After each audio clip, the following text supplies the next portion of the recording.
புரட்சித் தலைவரின் இந்த படத்தை பார்த்தவங்க கவலைப்பட்டாங்க, ரசிகர்கள் கண்ணீர் விட்டாங்க, பெண்கள் தலையில் அடிச்சுக்கிட்டு அழுதாங்க.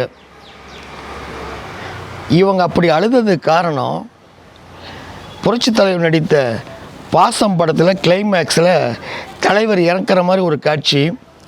அப்படிப்பட்ட காட்சி இந்த படத்தில் இருக்குதா அப்படின்னாலும் அந்த மாதிரி இல்லை. படம் சூப்பராக இருக்குது. புரட்சித் தலைவருடைய ஆட்டம், பாட்டம், ஃபைட்டு, டான்ஸ் எல்லாம் பட்டையை கிளப்புது. ஆக இப்படிலாம் இருக்கக்கூடிய ஒரு படத்தை பார்த்து புரட்சித் தலைவருடைய ரசிகர்களும் தாய்க்குளமும் இந்த அளவுக்கு எமோஷனல் ஆகுறாங்க, கண்ணீர் சிந்துறாங்கன்னா அதற்கெல்லாம் காரணம் என்னன்னு நீங்கள் நினைக்கிறீங்களா? அப்படிங்கிற காரணத்தை நீங்கள் தெரிஞ்சுக்கணும்னா இந்த வீடியோவை நீங்கள் முழுமையாக பார்க்கணும். அடுத்து இன்னொரு விஷயம், அதுக்காகவும் நீங்கள் பார்க்கணும். என்ன தெரியுங்களா? நினைத்தேன் வந்தாய் 100 வயது, கேட்டேன் தந்தாய் ஆசை மனது. நினைத்தேன் வந்தாய் 100 வயது, கேட்டேன் தந்தாய் ஆசை மனது. 100 நிலாவை ஒரு நிலவாக்கி பாடல் அன்றோ, 1000 மலரை ஒரு நிலவாக்கி பார்வை என்றோ, கண்மீனாக மானாக நின்றாடவோ, கண்ணனாக மானாக வந்தாடவோ, மாலை நேரம் வந்துறவாடவோ, மாலை நேரம் வந்துறவாடவோ. ஓ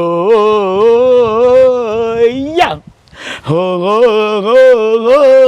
ஐயா, நினைத்தேன் வந்தாய் 100 வயது, கேட்டேன் தந்தாய் ஆசை மனதும். இந்த பாடல் இடம்பெற்ற படம் என்ன தெரியுங்களா? புரட்சித் தலைவரும் புரட்சித் தலைவரும் நடித்த மனைவி என்ற படத்தில். என்ன இப்படி பார்க்குறீங்க? நினைத்ததை முடிப்போம்ல. பேண்ட மாஸ்டர் சுந்தரத்தை ரஞ்சித்தும்பாங்க. அப்போ அவர் சொல்லுவார், ஓ என்னப்பா பேரையே மாற்றுறீங்க அப்படிங்கிறாரு. அந்த மாதிரி நீங்கள் கேட்குறது எனக்கு புரியுது. என்னப்பா படத்தினுடைய இந்த பாடனுடைய பேரையே மாற்றுறீங்களா அப்படின்னு. இன்னொன்று, இந்த படம் மனைவி என்ற படமும் இல்லை, அப்படி மனைவி என்ற படத்தில் புரட்சித் தலைவர் நடித்ததும் இல்லை. அப்படி தான் நீங்கள் சொல்கிறீங்க. சரி, நான் ஏன் அப்படி சொன்னேன் அப்படிங்க தெரிஞ்சுக்கணுமில்ல. இதுக்காகவும் நீங்கள் இந்த வீடியோவை முழுமையாக பார்க்கணும். அப்படி பார்க்குறதுக்கு முன்னாடி இந்த வீடியோ பிடிச்சிருந்தா லைக் பண்ணுங்கள், ஷேர் பண்ணுங்கள், கமெண்ட் பண்ணுங்கள். மறக்காமல் எம்ஜிஆரும் ஏஎஸ்ஆர்எம் டிவியை சப்ஸ்கிரைப் பண்ணுங்கள். 1966 பிற்பகுதியில் தான் இந்த படத்தை ஷூட் பண்ணுறாங்க. அப்படி ஷூட் போய்கிட்டு இருக்கும்போது ஒரு சில பாடல்கள் எடுத்துடுறாங்க. தலைவர் பேசக்கூடிய வசன காட்சிகளும் ஒரு சில காட்சிகள் எடுத்துடுறாங்க.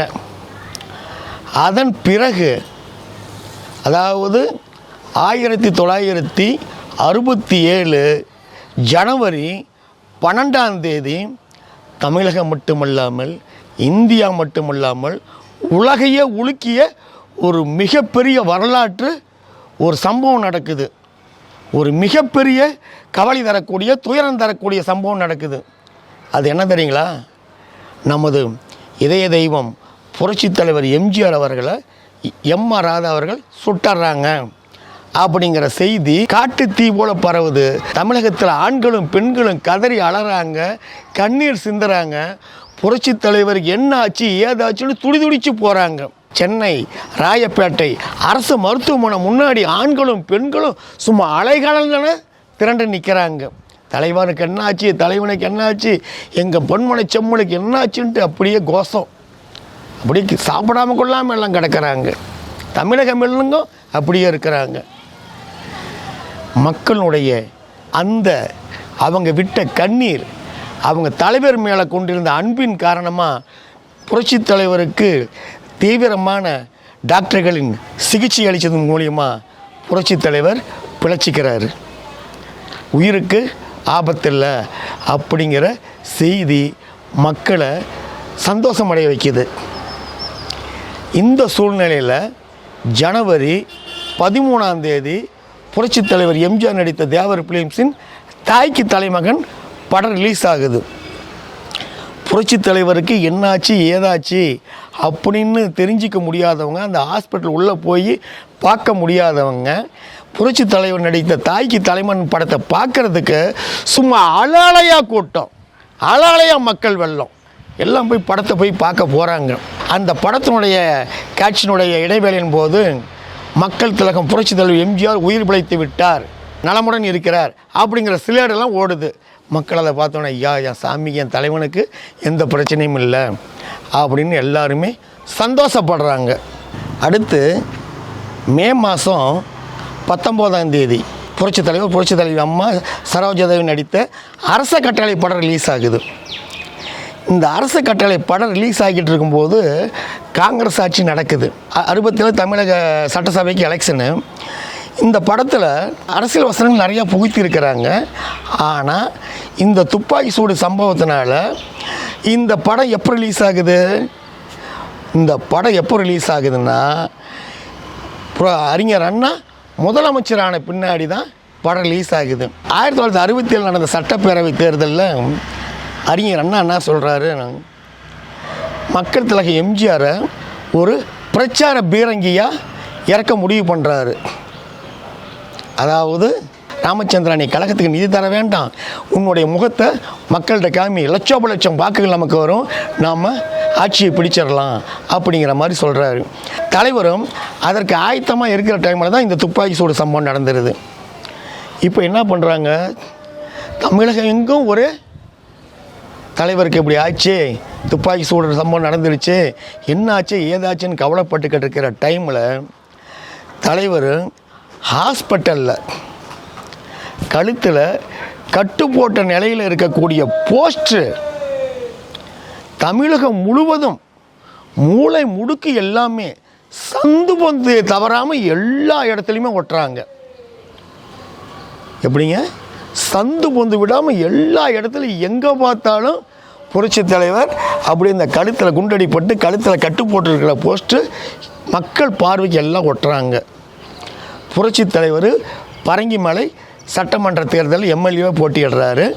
அறிஞர் அண்ணா திமுக சார்பில் போட்டியிடுறாங்க. புரட்சித் தலைவர் படுத்துக்கொண்டே அங்கே ஜெயிக்கிறாரு. எங்கே பரங்கிமலை சட்டசபை தொகுதியில் எம்எல்ஏ புரட்சித் தலைவர் ஜெயிச்சு பரங்கிமலை மன்னன் ஆயிடுறாரு. அதே போல் புரட்சித் தலைவருடைய குண்டடிப்பட்ட போஸ்டரை பார்த்த மக்கள் கண்ணீர் விடுறாங்க, கதறாங்க. அவங்க சிந்தனை ஒவ்வொரு துளி கண்ணீரும் வாக்குகளாக மாறுது. பேரறிஞர் அண்ணா தமிழக முதலமைச்சர் ஆகிடுறாரு. ஆக 1967 அறிஞர் அண்ணா அவர்கள் முதலமைச்சராக புரட்சித் தலைவருடைய முகம், அவர் குண்டடிப்பட்டு கழுத்தில் கட்டு போட்டிருக்கக்கூடிய அவர் முகம் காரணமாகிறது அறிஞர் அண்ணா முதலமைச்சராக. அதே போல் 1977 புரட்சித் தலைவருடைய முகம் அவரை தமிழக முதலமைச்சராக்குது. அதன் பிறகு பார்த்திங்கன்னா காவல்காரன் படம் எப்போ ரிலீஸ் ஆகுதுன்னா, அதாவது செப்டம்பர் 1967 செப்டம்பர் 7 ரிலீஸ் ஆகுது. அதாவது தாய்க்கு தலைமகன் படம் துப்பாக்கி சூடு சம்பவத்துக்கும், அதாவது அவர் குண்டடி படாத டைமில் எடுத்தது. அதே அரச கட்டளை 95% அவர் துப்பாக்கி சூடு சம்பவத்துக்கு முன்னாடி எடுத்தது. ஒரு 5% படம் தான் அதாவது குண்டடி பட்டதுக்கு பிறகு எடுத்தது. எதுங்க அரச கட்டளை. ஆனால் காவல்காரன் படத்தை பொறுத்த வரைக்கும் 95% படம் இந்த துப்பாக்கி சூடு சம்பவத்துக்கு பிறகு தான் புரட்சித் தலைவர் நடித்து படமாகினது. ஆக புரட்சித் தலைவரை முதலாக இந்த துப்பாக்கி சூடு சம்பவத்துக்கு பிறகு அவரை பார்க்க மக்கள் வெள்ளம் திரளுது. அப்படி திரளும் பொழுது புரட்சி தலைவர் அப்படி பார்க்குறாங்க, என் சாமி நல்லா வந்துட்டாருன்னு நினைக்கிறாங்க. ஆனால் அவர் பேசக்கூடிய வசனத்தை கேட்டுட்டு பார்த்தேன் சுசீலா, பார்த்தேன். அப்படிங்கிற சீன்லேயும் ஒவ்வொரு வசனத்துலேயும் அப்பா என் தலைவா தலைவா கணீர் கணீர்னு வெங்கல குரலில் பேசுவீங்களே, இப்போது உங்கள் குரல் சன்னமாக கட்டையாக ஒலிக்குதே, உங்கள் குரல் இந்தளவுக்கு ஆயிடுச்சேன்னு கண்ணீர் சிந்துறாங்க. ரசிகர்கள் கண்ணீர் சிந்துறாங்க, தாய் குளங்கள் கண்ணீர் சிந்துறாங்க, படம் ஓட்டுற மேலே ஆப்ரேட்டர் கண்ணீர் சிந்துறாரு, படம் போட்ட தியேட்டர் முதலாளியும் கண்ணீர் சிந்துறாரு தலைவருடைய பேச்சை கேட்டு. அவ்வளோ ஒரு இது. பெண்கள் அந்த தலைவருடைய அந்த புது குரலை கேட்க இப்போ பெண்கள் கூட்டம் கூட்டமாக வர்றாங்க, குடும்பமாக வர்றாங்க. தமிழகத்திலேயே பெண்களுக்குன்னு சென்னை குளோப் தியேட்டரில் தனியாக பெண்களுக்கு மட்டுமே திரையிடக்கூடிய அந்த காட்சி சென்னையில் குளோப் தியேட்டரில் போட்டு காமிச்சாங்க, தியேட்டரில் படம் ஓட்டினாங்க. அப்படின்னா பார்த்துங்களேன், அந்தளவுக்கு கூட்டம், அவ்வளோ மக்கள் வெள்ளம் திரண்டிருந்தாங்க காவல்காரன் படத்தை பார்க்குறதுக்கு. ஆனால் இதில் என்ன தெரியுங்களா சொல்லிட்டாங்க, எப்போவுமே ஒரு நடிகனுக்கு குரல் வளம் மிக மிக முக்கியம். இது அந்த காலத்தில், இப்போ நான் சொல்லிங்க, இது அந்த காலத்தில். ஆக ஒரு குரல் வளம் தலைவருக்கு பாதிப்படைஞ்சிருச்சு, பழைய குரல் இல்லை, என்ன செய்கிறது அப்படின்னு அந்த படக்குழுவினர்லேருந்து டைரக்டர்லேருந்து அனைவரும் என்ன சொல்கிறாங்க, பேசாமல் தலைவருக்கு டப்பிங் பேச வச்சிடலாம், அதாவது வேறு யாராவது நல்லா பேசக்கூடிய ஒரு நபரை பார்த்து தலைவருக்காக டப்பிங் பேச வச்சிடலாம் அப்படின்னு எல்லாம் முடிவெடுக்கிறாங்க. ஆனால் தலைவர் இதை கடுமையாக எதிர்க்கிறாரு. எனக்கு டப்பிங்கா அப்படின்ட்டு, நான் எப்படி பேசினாலும் என் மக்கள் என்னை ஏற்றுக்குவாங்க அப்படின்னு சொல்லிட்டு கடுமையான பயிற்சி எடுக்கிறாரு. கடுமையான பயிற்சி.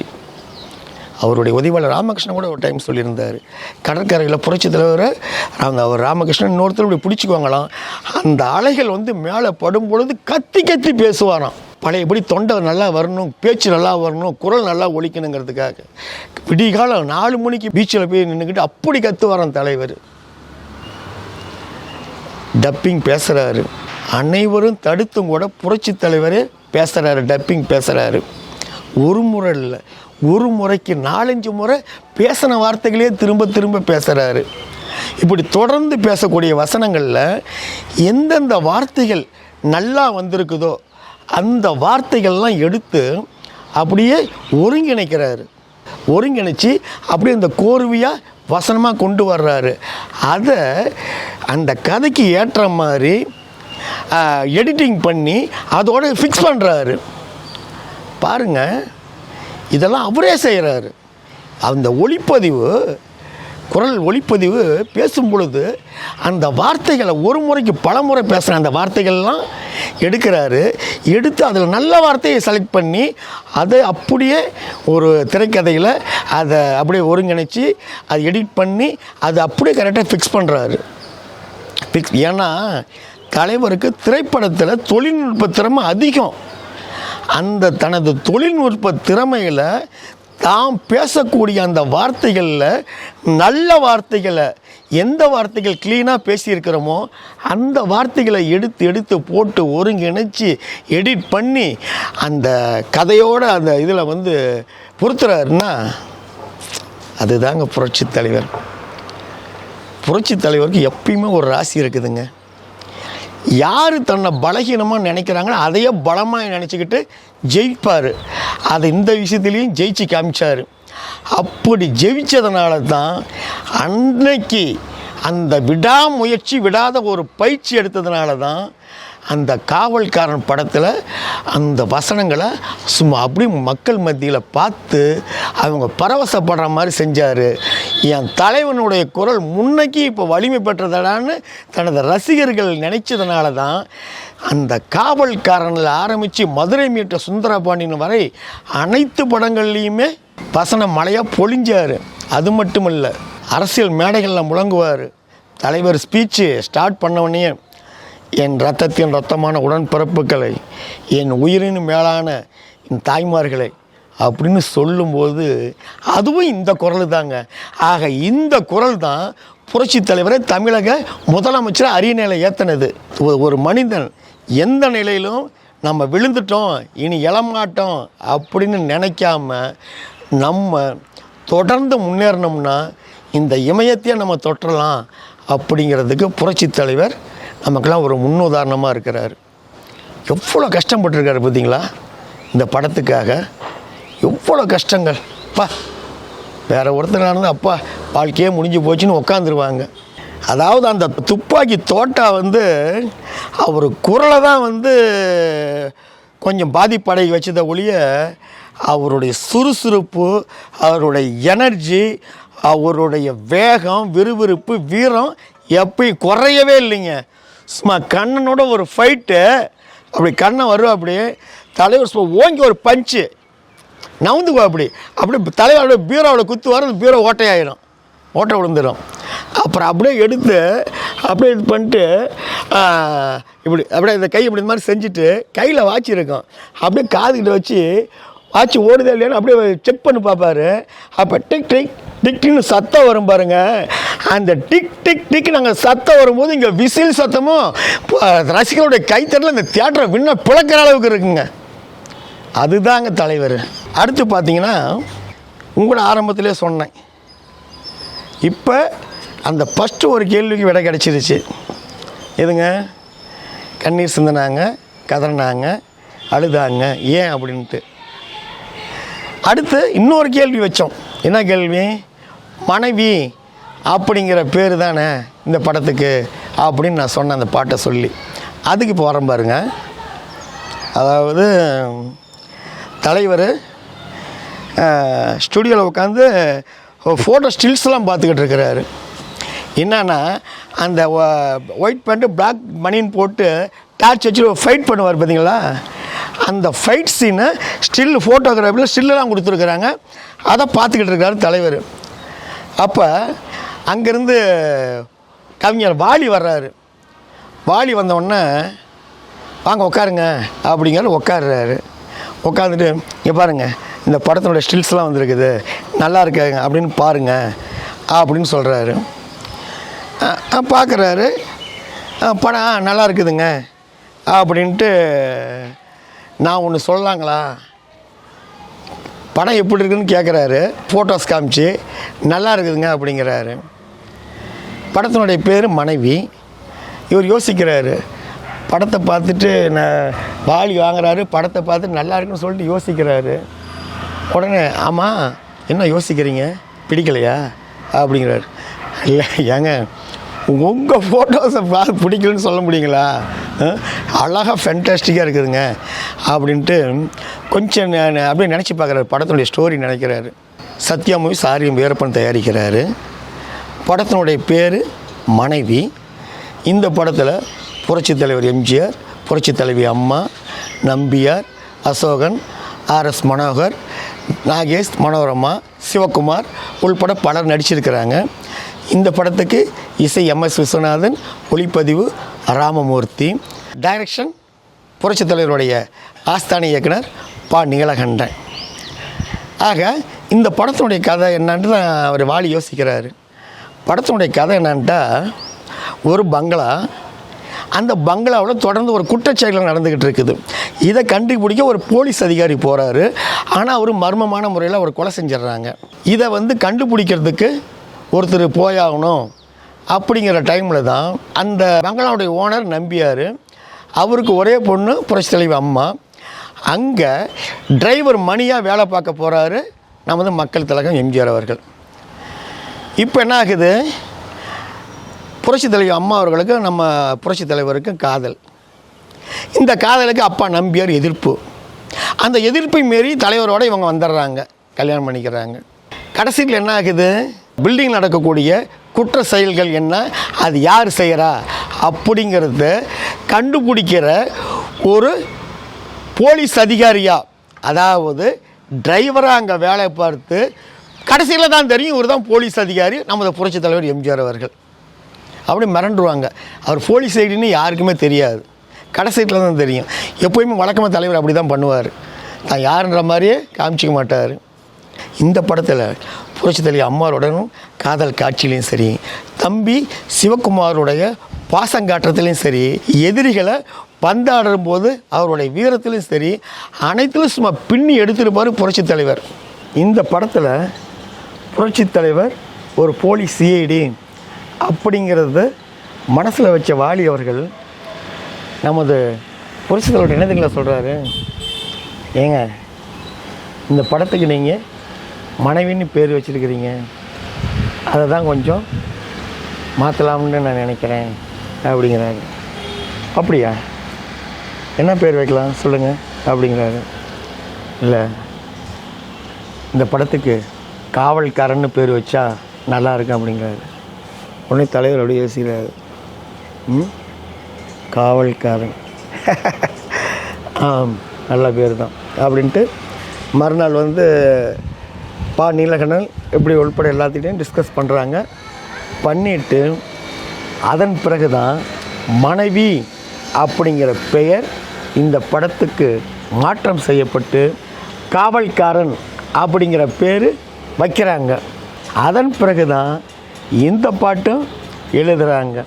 இந்த பாட்டு புரட்சித் தலைவர் பாடக்கூடிய அடங்கோ புராண சத்தியமான காவல்காரன், நீ ஒப்புக்கொள்ள மறுத்தாலும் நான் காவல்காரன்.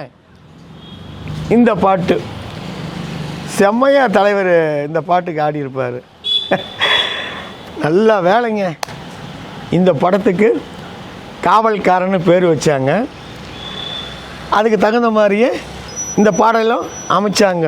நான் ஒரு வேடிக்கையாக நினச்சேன். இப்போ என்ன தெரியுங்களா, நல்ல வேலை இந்த படத்துக்கு காவல்காரன்னு பேர் வச்சுட்டாங்க. அப்படி காவல்காரன்னு பேர் வைக்காமல் மனைவிங்கிற பேர் இருந்துச்சுன்னா அது கதாநாயகி பாடுற மாதிரி இருந்தால் எப்படி இருக்கும்? அடங்கொப்புரான சத்தியமாக நான் மனைவி மனைவி, நல்ல மனைவி மனைவி, அப்படி தான் இருந்திருக்கும். இப்படி சும்மா நான் வேடிக்கை தமாசா நினைப்பேன். 1967 செப்டம்பர் 7 ரிலீஸ் ஆன புரட்சித் தலைவரின் காவல்காரன் படம் மாபெரும் வெற்றி படமாக அமைஞ்சது. சென்னை, சேலம், மதுரை, திருச்சி உள்பட்ட பல நகரங்களில் 100 நாளை கடந்து ஓடுனுச்சு. இலங்கையில் 120 நாள் ஓடுனுச்சு. 1964 அந்த ஆண்டின் அதிக வசூலை பெற்ற படமாக இந்த படம் திகழ்ந்தது. தமிழக அரசின் சிறந்த படமாக தேர்ந்தெடுக்கப்பட்டது இந்த படம். எந்த படம்? நமது காவல்காரன் புரட்சித் தலைவரின் எம்ஜிஆர் படம். ஆக தமிழக அரசின் சிறந்த படத்திற்கான விருதை பெற்றதோடு மட்டுமல்லாமல் அந்த ஆண்டில் ரிலீஸ் ஆன அனைத்து படங்களில் விட அதிக வசூல் சாதனை பெற்றார் நமது காவல்காரன் எம்ஜிஆர். எம்ஜிஆர் எம்ஜிஆர். இந்த வீடியோ உங்களுக்கு பிடிச்சிருந்தா லைக் பண்ணுங்கள், ஷேர் பண்ணுங்கள், கமெண்ட் பண்ணுங்கள். மறக்காமல் எம்ஜிஆரும் ஏஎஸ்ஆர்எம் டிவியை சப்ஸ்கிரைப் பண்ணுங்கள். வணக்கத்துடன் உங்கள் ஏஎஸ் ரவிச்சந்திரன். பாய்.